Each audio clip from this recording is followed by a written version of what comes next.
International Delhi public school Cherukupalli. Kindergarten to grade 10 and 11, 12 CBSE curriculum.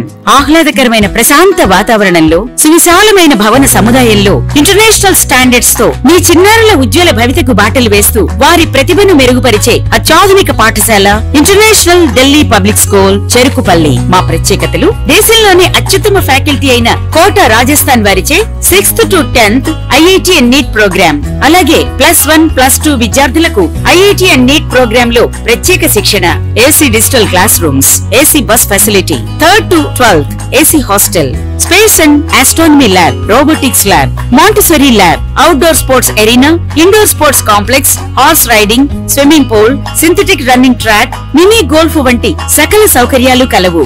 అడ్మిషన్లు జరుగుతున్నవి. సంప్రదించండి. International Delhi public school, Arepalli road, Ponnapalli గ్రామం, చెరుకుపల్లి మండలం, బాపట్ల జిల్లా. Cell 7799 7979 31 32 and 36.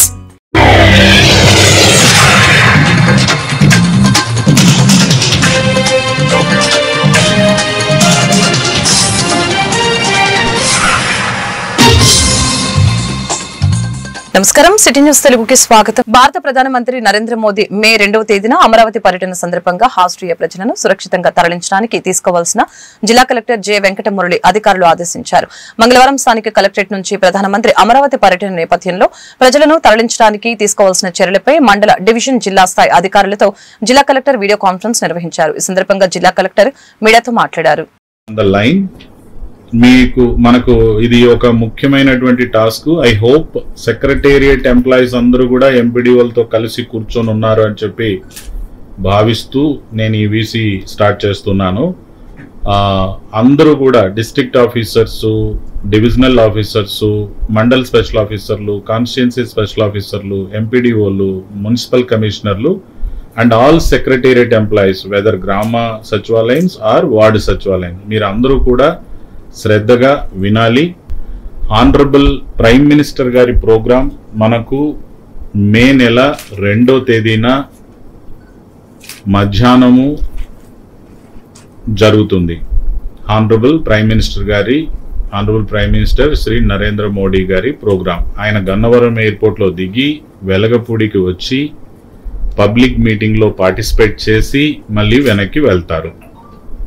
సో దీనికి గాను మనకిచ్చినటువంటి సమయం అంటే మనం పబ్లిక్ని అక్కడికి తరలించాలి. మన జిల్లాకి ఇచ్చినటువంటి టాస్క్ 16,000 మందిని.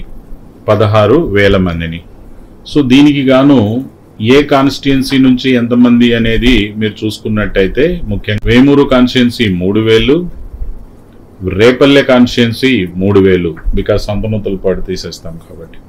సో బాపట్ల 2,500, పర్చూరు 2,500, అద్దంకి 2,500, చీరాల 2,500, వేమూరు, రేపల్లె మాత్రం 3,000 కింద లెక్క. సో ఈ విధంగా మనము తరలించాల్సినటువంటి అవసరం ఉంది. Constituency special officers, mandal special ఆఫీసర్లు, ఎంపీడీఓలు, ఎంసీస్ మీరందరూ కూడా వాళ్ళతో కోఆర్డినేషన్ చేసుకొని 50% SHG women and 50% party cadre తరలించుకొని వెళ్ళేటట్టుగా. అట్లానే ఒక బస్సు ప్యూర్గా పార్టీ క్యాడర్కి పెడితే మరొక బస్సు ప్యూర్గా ఎస్హెచ్జి ఉమెన్కి పెట్టే విధంగా కూడా మీరు ప్లాన్ చేసుకోవాలి. అలా చేసుకొని మీ బస్సులన్నీ కూడా 1వ తారీఖు రాత్రికే మీ ఏవైతే బోర్డింగ్ పాయింట్ లేదా ఆరిజినేటింగ్ పాయింట్ లేదా starting place, bus starting place ఏదైతే ఉందో దట్ విలేజ్, దట్ వార్డ్ 1వ తారీఖు రాత్రికే ఆ బస్సులు చేరాలి. ఇక్కడ ఉన్నటువంటి RM RTC and DTC, I request both of you, మార్నింగ్కి వెళ్తుంది బస్సు అనేది అస్సలు పెట్టుకోవద్దు. I request both of you పోవాలి. రాత్రికి రిపోర్ట్ అయినాయా లేదా అనేటువంటిది ఆల్ ఎంపీడీఓ బస్సులన్నీ కూడా రాత్రికే 7 గంటలకల్లా అక్కడికి చేరుకోవాలి. ఆ డ్రైవర్స్ కూడా అక్కడే నైట్ హాల్ట్ పడుకోవాలి. అప్పుడు నాకు రాత్రి by 8 PM అమరావతి రాజధాని నూతన నిర్మాణంలో భాగంగా శంకుస్థాపన కార్యక్రమానికి విచ్చేస్తున్న ప్రధానమంత్రి నరేంద్ర మోదీ కార్యక్రమానికి పార్టీ శ్రేణులు అధిక సంఖ్యలో తరలి రావాలని వేమూరు ఎమ్మెల్యే ఆనందబాబు పిలుపునిచ్చారు. వేమూరులోని శ్రీ లక్ష్మీ గణపతి కళ్యాణ మండపంలో నియోజకవర్గ పార్టీ కార్యకర్తల విస్తృత స్థాయి సమావేశం జరిగింది. సందర్భంగా ఆయన మీడియాతో మాట్లాడారు. ఈ కార్యక్రమంలో పార్టీ నాయకులు అధిక సంఖ్యలో రావాలని అన్నారు.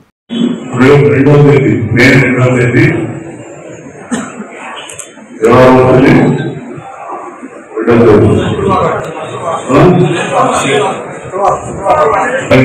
గారి మన భారతీయ అధినేత రాష్ట్ర ముఖ్యమంత్రి చంద్రబాబు నాయుడు గారు రాజధాని ప్రాంత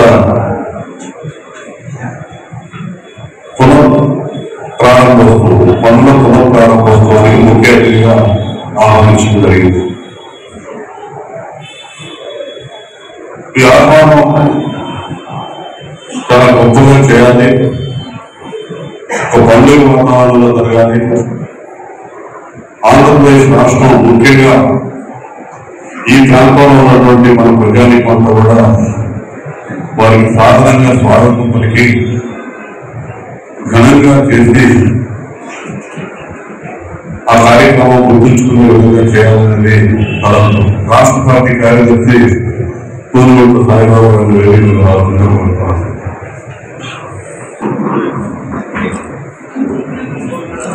2016 సంవత్సరంలో రాజధాని నిర్మాణానికి శంకుస్థాపన మోడీ గారి చేతులు సుబ్బారావు గారు మండల పార్టీ అధ్యక్షులు ఆ రోజు శ్రీకారం చుట్టాడు చంద్రబాబు నాయుడు గారు.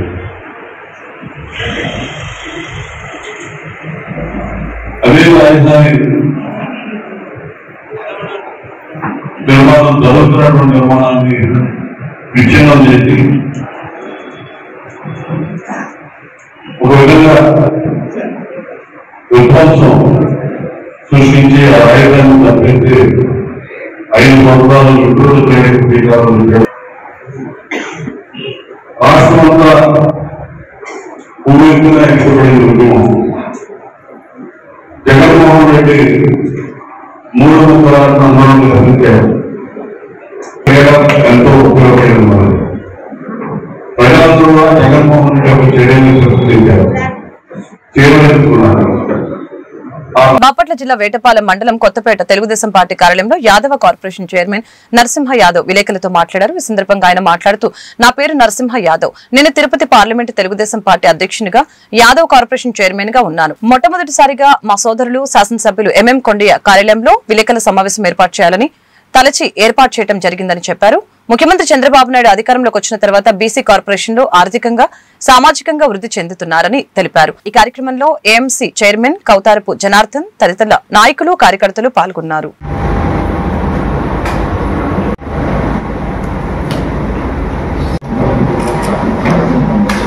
అందరికీ ప్రింట్ మీడియా, ఎలక్ట్రానిక్ మీడియా సోదరులకు స్వాగతం చెప్తూ, నేను తిరుపతి తెలుగుదేశం పార్టీ తిరుపతి పార్లమెంట్ అధ్యక్షునిగా పనిచేస్తా ఉన్నాను. అదేవిధంగా నూతనంగా కూడా మొన్న ఏదైతే ఆంధ్రప్రదేశ్ యాదవ సంక్షేమ మరియు అభివృద్ధి సంస్థ చైర్మన్ గా పదవి బాధ్యతలు చేపట్టినాక మొట్టమొదటిసారిగా ఇక్కడికి రావడం, ఈ యొక్క ప్రెస్ మీట్ లో చీరాల నియోజకవర్గ ఎమ్మెల్యే గారు మా సోదరులు కొండయ్య గారి ఆఫీస్ నుండి విలేకరుల సమావేశం ఏర్పాటు చేయమని చెప్పిన మొదట మాట్లాడడం జరుగుతుంది. ఈరోజు చూస్తే రాష్ట్ర వ్యాప్తంగా కూడా మీ అందరికీ తెలుసు, నందమూరి తారక రామారావు గారు తెలుగుదేశం పార్టీ ఆవిర్భావం నుంచి చూస్తే నేడు ముఖ్యమంత్రిగా విభజన అయిన రాష్ట్రానికి ముఖ్యమంత్రిగా పనిచేస్తున్న తెలుగుదేశం పార్టీ జాతీయ అధ్యక్షులు నారా చంద్రబాబు నాయుడు గారు వెనుకబడిన వర్గాలకు సంబంధించి ఏ విధంగా అనేక విధాలుగా కూడా ఆనాడు ఎన్టీ రామారావు గారు బీసీల్లో ముఖ్యంగా బీసీలందరికీ కుల వృత్తులు చేతి వృత్తులకి ఆదరణ పథకానికి ఈరోజు నూతనంగా కూడా బడ్జెట్ లో 1000 కోట్లు కేటాయించడం గతంలో ఎప్పుడు కూడా జరగల.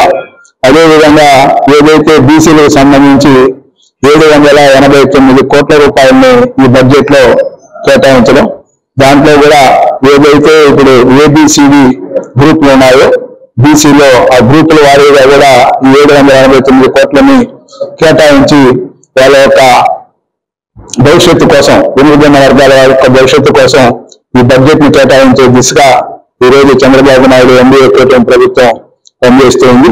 అందులో భాగంగా నన్ను యాదవ కార్పొరేషన్ చైర్మన్ గా నియమించినందుకు ఆయనకు ధన్యవాదాలు తెలియజేస్తూ మొన్ననే మీటింగ్ జరిగింది విజయవాడలో.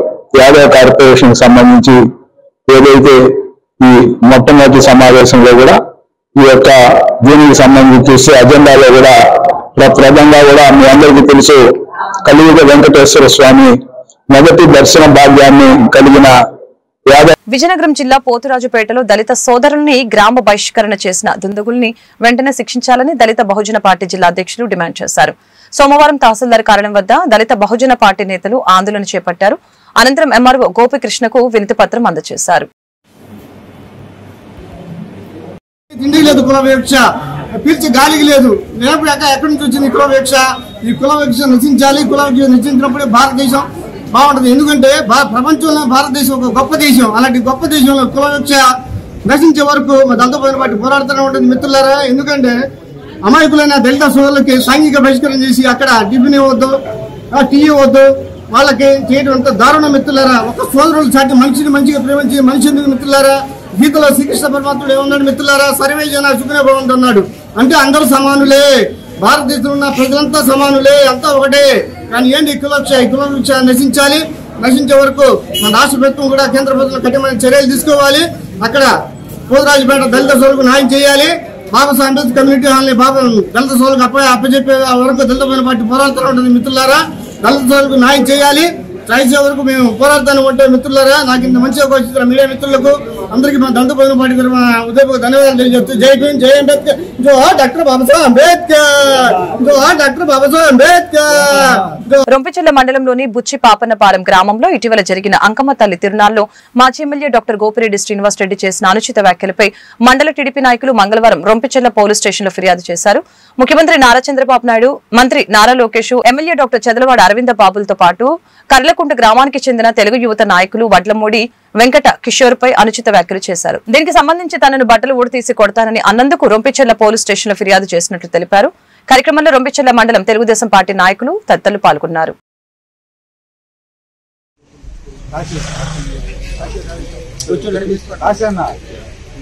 చూడండి రెడ్డి శ్రీనివాస్ రెడ్డి, ఖబర్దార్ శ్రీనివాస్ రెడ్డి.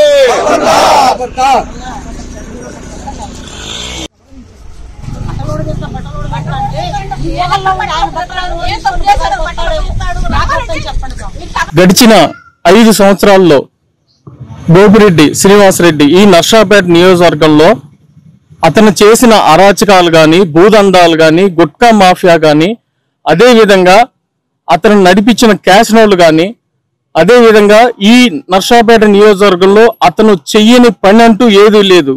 గోపిరెడ్డి యొక్క పేరే దోపిడీ రెడ్డిగా మార్చి దోపిడీ రెడ్డిగా నువ్వు ఈ 5 ఏళ్లు ఎంత అరాచకం చేశావు. గోపిరెడ్డి గారు, మీకు ఒకటే మేము చెప్తా ఉన్నాము. నువ్వేమంటున్నావు? బుచ్చిబానిపాలెంలో మీకేం పని? మీరెందుకు అడుగు పెడుతున్నారు? తెలుగుదేశం పార్టీ ఎందుకు వస్తున్నారు మీరు తెలుగుదేశం పార్టీ అని అంటున్నారు. ఏం బుచ్చిబానిపాలెం గ్రామము ఈ భారతదేశంలో, ఈ ఆంధ్ర రాష్ట్రంలో, ఈ నర్సాపేట నియోజకవర్గంలో, ఈ రొంపిచెర్ల మండలంలో బుచ్చిబానిపాలెం గ్రామం లేదా? అక్కడ ఉన్న జనం కాదా? తెలుగుదేశం పార్టీ ఎందుకు ఉండకూడదు అక్కడ? మీరు ఎందుకు అంటున్నారు? మీకేంటి భయం? మీకెందుకు తెలుగుదేశం పార్టీ? మా పార్టీ అధ్యక్షులైన నారా చంద్రబాబు నాయుడు గారిని గోపిరెడ్డి శ్రీనివాసరెడ్డి మాజీ ఎమ్మెల్యే బుచ్చనిపాలెం వెళ్లి ఆయన తిరణాల్లో అనుచిత వ్యాఖ్యలు చేసి వీడు వాడి కొడుకు ఉద్యోగం ఇచ్చాడు అని అనుచిత వ్యాఖ్యలు చేశాడు. శ్రీనివాసరెడ్డిపై ఎమ్మటే తగు చర్యలు తీసుకోవాల్సిందిగా కోరుకుంటూ ఒక రాష్ట్ర ముఖ్యమంత్రిని, ఒక ప్రజాప్రతినిధిని అనుచిత వ్యాఖ్యలు సరైన పద్ధతి కాదు. ఆ పద్ధతి మార్చుకో. ఒకసారి వాడగొట్టినా నీకు సిగ్గు శరం లేకుండా ఇంకా స్టేజీలెక్కి మాట్లాడుతున్నావు. మా అబ్బాయిని ఇలా వార్నింగ్ ఇచ్చాడు గోపిరెడ్డి శ్రీనివాసరెడ్డి గారు. బట్టలప్ప తీసి కొడతామన్నారు, బట్టలప్ప తీసి నిలబెడతామన్నారు. ఏ రకంగా బట్టలప్ప తీసి నిలబెడతారో రమ్మనండి. మేము మా ఊరు అయిపోయినా కొడతాము. మేము అందరినీ ఊరుకోము. మా అబ్బాయిని ఒక్క మాట అన్నా మేము ఊరుకోము. అందరూ వెనబడతాము. మా అబ్బాయిని మేము అంటే మాత్రం ఎవరు ఊరుకోము. కోడలు రాలేదనంటే కోడలు రాలేదు, మా అబ్బాయి వచ్చాడు కదా. అసలు అనాల్సిన అవసరం ఏంది? మీరు రాలేదా మా ఊరు ఎప్పుడు ఎవరు రాలేదు. నువ్వెందుకు వచ్చావు? అన్నిసార్లు అన్ని కట్టించావన్నారు. వచ్చావుగా, అన్నిసార్లు వచ్చావుగా. నీకేం అవసరం అని వచ్చావు? నా పేరు శివప్రసాద్, కొనకంచివారిపాలెం గ్రామం. మొన్న నర్సరావుపేట ఎమ్మెల్యే చదలవాడ అరవింద్ బాబు గారి మీద వైసీపీ మాజీ ఎమ్మెల్యే గోపిరెడ్డి శ్రీనివాసరెడ్డి చాలా అనుచిత వ్యాఖ్యలు చేశాడు, చాలా అవమానకరంగా మాట్లాడాడు. 20 సంవత్సరాల తర్వాత తెలుగుదేశం పార్టీని అరవింద్ బాబు గారు తెలుగుదేశం పార్టీ జెండాని అరవింద్ బాబు గారు నర్సరావుపేటలో ఎగరేశారు. అత్యధిక మెజార్టీతో ఇప్పుడు దాకా తెలుగుదేశం పార్టీకి ఇప్పుడు దాకా లేనంత మెజార్టీతో అఖండ మెజార్టీతో ఆయన నర్సరావుపేటలో తెలుగుదేశం పార్టీ జెండా ఎగరేయడం జరిగింది. ఈ అక్కసం తట్టుకోలేక మాజీ ఎమ్మెల్యే గోపిరెడ్డి శ్రీనివాసరెడ్డి ఆయన్ని చాలా అవమానకరంగా మాచర్ల పురపాలక సంఘం వైస్ చైర్మన్ వన్గా 27వ వార్డుకు చెందిన షేక్ మదార్ సాహెబ్ ని కౌన్సిలర్లు ఏకగ్రీవంగా ఎన్నుకోవడం హర్షించదగ్గ విషయమని మాచర్ల శాసనసభ్యులు బ్రహ్మానందరెడ్డి తెలిపారు. మాచర్ల పురపాలక సంఘంలో వైస్ చైర్మన్ 1 ఎన్నిక జరిగింది. ఎన్నిక అధికారిగా గురుచాల ఆర్టీఓ మురళీకృష్ణ, అబ్జర్వర్ గా జాయింట్ కలెక్టర్ జి సూరజ్లు పాల్గొన్నారు. మొత్తం 31 మంది కౌన్సిలర్లకు గాను 21 మంది కౌన్సిలర్లు ఏకగ్రీవంగా షేక్ మదార్ సాహెబ్ ను వైస్ చైర్మన్ 1గా ఎన్నుకున్నారు. ఈ సందర్భంగా ఎమ్మెల్యే జూలకంటి మీడియాతో మాట్లాడారు.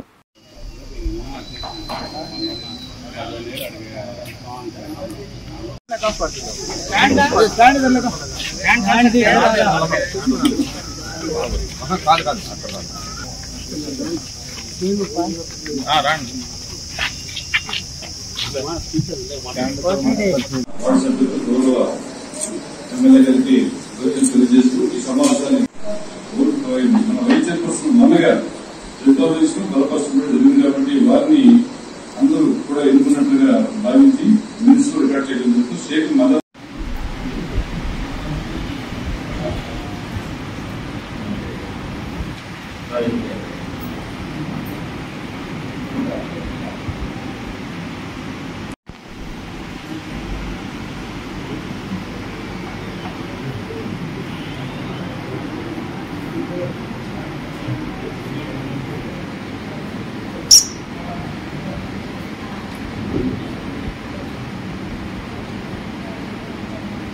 దాన్ని 17వ వార్డు కౌన్సిలర్ మరియు చైర్పర్సన్గా ఉన్న కోదూరు నరసింహరావు గారు ప్రతిపాదించారు, సపోర్ట్ చేశారు.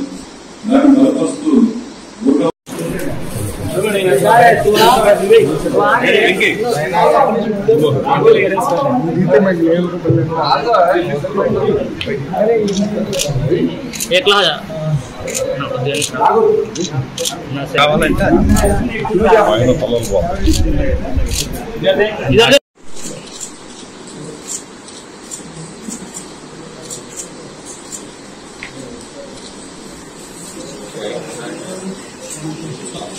మాచర్ల మున్సిపాలిటీ వైస్ చైర్మన్ 1గా 27వ వార్డుకు చెందిన శ్రీ షేక్ మదార్ సాహెబ్ గారు ఎన్నిక ఏకగ్రీవమైనందుకు కౌన్సిల్ సభ్యులందరినీ కూడా అభినందిస్తున్నాను.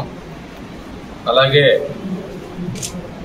గత 5 సంవత్సరాలుగా ఈ మాచర్ల మున్సిపాలిటీ అభివృద్ధి చెందనందుకు ఆవేదన చెంది ఈరోజు మూకుమ్మడిగా తెలుగుదేశం పార్టీకి వచ్చి మద్దతు ప్రకటించిన సభ్యుల్ని కూడా అభినందిస్తూ మదార్ సాహెబ్ గారు, అలాగే నరసింహారావు గారు, అలాగే సహకరించిన యశోబ్ గారు, మిగతా మరి సభ్యులందరికీ కూడా ధన్యవాదాలు తెలియజేస్తూ భవిష్యత్తులో మాచర్ల మున్సిపాలిటీని అభివృద్ధి ధ్యేయంగా ఈరోజు వీళ్ళందరూ కూడా మద్దతు ప్రకటించడం జరిగింది. వారందరి ఆకాంక్షలు, మాచర్ల ప్రజల ఆకాంక్షలు అన్నిటి మేర పనిచేస్తూ మాచర్ల పట్టణాన్ని అభివృద్ధి పదంలో నడిపిస్తూ సుందరీకరిస్తూ మెరుగైన పారిశుధ్యాన్ని, రోడ్లని, వాటర్ స్కీమ్స్ని అన్నిటినీ కూడా మరి ప్రజలకి అందిస్తూ మంచి కౌన్సిల్గా మంచి పరిపాలన మేము వదులుకునేది లేదు. భవిష్యత్ తరాలకు కూడా మేము ఆదర్శంగా ఆయనకు సపోర్ట్ చేసుకుంటా మేము నిలబడతామని ఈ సభావేశం ద్వారా చెప్తా. మాచర్ల డెవలప్మెంట్లో ఈ సంవత్సరం లోపే మా బ్రహ్మారెడ్డి గారు వచ్చాక చాలా తేడా కనబడుతుంది. న్యాయం లేట్ అవ్వచ్చేమో కానీ న్యాయం జరుగుద్ది. ఆయన ద్వారా మంచి జరుగుద్ది. ఈ కౌన్సిలర్లందరూ నాకు సపోర్ట్ ఇచ్చిన ధన్యవాదాలు. మా కౌన్సిల్ మొత్తం మీకు అండగా ఉంటూ ప్రతి విషయంలో బ్రహ్మాండమైన ఆర్గనైజ్ చేసి ఈ స్థాయిని ఇంకా ఉన్నత స్థాయికి తీసుకెళ్తామని ఈ సమావేశం. ఈ వార్తలు ఇంతటితో సమాప్తం. మరొక బులెటిన్లో మళ్ళీ కలుద్దాం. నమస్కారం.